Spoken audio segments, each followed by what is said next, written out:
வணக்கம் மக்களே! நம்ப இப்ப இருக்கிற இடம் பார்த்தீங்கன்னா, கோவளத்தில தாங்க இருக்கோம். சென்னையிலேருந்து ஒரு 30 கிலோமீட்டர் நீங்க ஈசிஆர் ரோடு வழியா ட்ராவல் பண்ணி வந்தீங்கன்னா, இந்த லொக்கேஷன் நீங்க ரீச் ஆகலாம். நீங்க கூகுள் மேப்ல கூட ப்ளூ ஃபிளாக் இன் கோவளம் அப்படின்னு போட்டா கூட, நீங்க கரெக்ட்டா இந்த லொக்கேஷன உங்களுக்கு காட்டும். இந்த இடத்துடைய சிறப்பு என்னன்னா, இங்க லவர்ஸ் அதிகமா வருவாங்க. ஃபேமிலி, ஃப்ரெண்ட்ஸு எல்லாருமே இங்க வந்து வீக்கெண்ட நல்லா ஜாலியா என்ஜாய்மெண்ட் பண்ணிட்டு போவாங்க. அது மட்டும் இல்ல, இங்க கேன்டீன் இருக்கு, ரெஸ்ட் ரூம் இருக்கு, கிட்ஸுக்கு ப்ளே கிரவுண்டுன்னு தனியா இருக்கு. நல்லா வீக்கெண்ட நல்லா என்ஜாய் பண்ணிட்டு போகலாம். சென்னையில இருக்கிறவங்க யாராவது இந்த இடத்துக்கு வர மிஸ் பண்ணியிருந்தீங்கன்னா, கண்டிப்பா இந்த இடத்துக்கு வந்து என்ஜாய்மெண்ட் பண்ணிட்டு போங்க. அதேபோல இந்த ப்ளூ ஃபிளாகுக்கு லெஃப்ட் ஹேண்ட் சைடு முகத்துவாரம் என்ற ஒரு இடமே இருக்குதுங்க. நம்ம காவேரி ஆறும், கடலும் ஒன்றாக சேரும் இடத்துக்கு பேர் தான் முகத்துவாரம்னு சொல்லுவாங்க. அந்த இடத்துலையும் நீங்க என்ஜாய்மெண்ட் பண்ணிட்டு போகலாம். அவ்வளோ ஒரு சூப்பரா இருக்குங்க. ஆனா, இது ரொம்ப ரிஸ்க்கான இடம்னு சொல்லுவாங்க. கீழே இறங்குனா ஆளையே உள்ளே இழுத்துட்டு போயிடும். அவ்வளோ ஒரு ஆழமான பகுதி. பீச்சுக்கு வரவங்க இங்க யாருமே இறங்கி குளிக்கவும் வேணாம். ஏன்னா, ரொம்ப ரிஸ்க்கான பகுதிங்க. ரொம்ப ஆழமான பகுதி. மீனவர்கள்லாம் அங்க மீன் பிடிச்சிட்டு இருக்காங்க பாருங்க. நம்ம வந்த டைம்ல புயல் காத்து, அதாவது காத்துடைய வேகம் அதிகமா இருந்ததுனால, நம்ம பேசுறது கிளியரா கேட்கல. வீடியோவும் சரியா எடுக்க முடியலங்க. இங்க ஒரு குட்டி பையன் பாருங்க, தூண்டில் போட்டு மீன் பிடிச்சிட்டு இருந்தான்.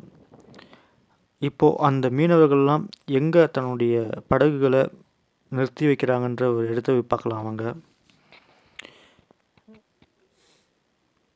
இந்த இடம் எங்க இருக்குதுன்னா, நீங்க ப்ளூ பீச் வந்தீங்கன்னா, அங்க மணல் குவியலா இருக்குங்க. அந்த மணல் குவியல் லெஃப்ட் ஹேண்ட் சைடு ஒரு சின்ன பாதை போல ஒண்ணு போகும். அந்த பாதை வழியா போனீங்கன்னா, அங்க மீனவர்கள்லாம் மீன் பிடிச்சிட்டு இருந்தாங்கல்ல, அந்த போட்டு கட்டும் இடம் நம்ம போய் பார்க்கலாம்.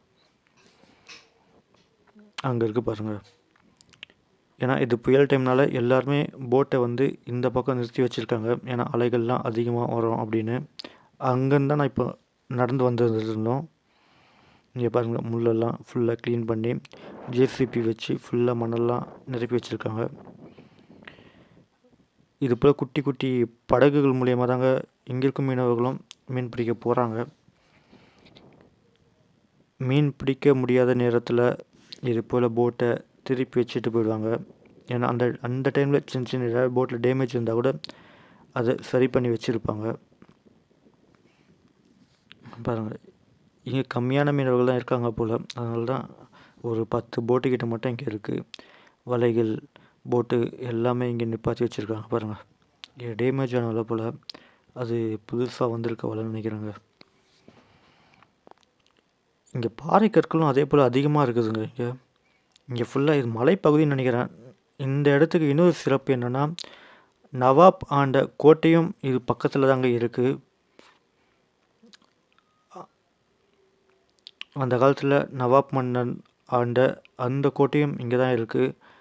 அதுதான் இப்போ தாஜ் ஃபிஷர்மன்ஸ் கோ அப்படின்னு ஒரு ரெசார்ட்டும் வச்சிருக்காங்க. 5 ஸ்டார் ஹோட்டல் அது.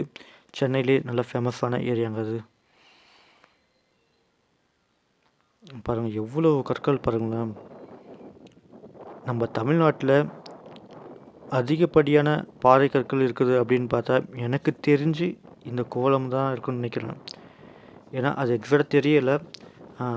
அதே போல் நான் திருச்செந்தூரில் பார்த்துருக்கேங்க இது போல் பாறை கற்கள். வேறு எங்கேயுமே பார்த்ததில்ல. இங்கே பாருங்கள், எவ்வளோ பாறை கற்கள் இருக்குது பாருங்களேன். ஃபுல்லாக மலைங்க இது.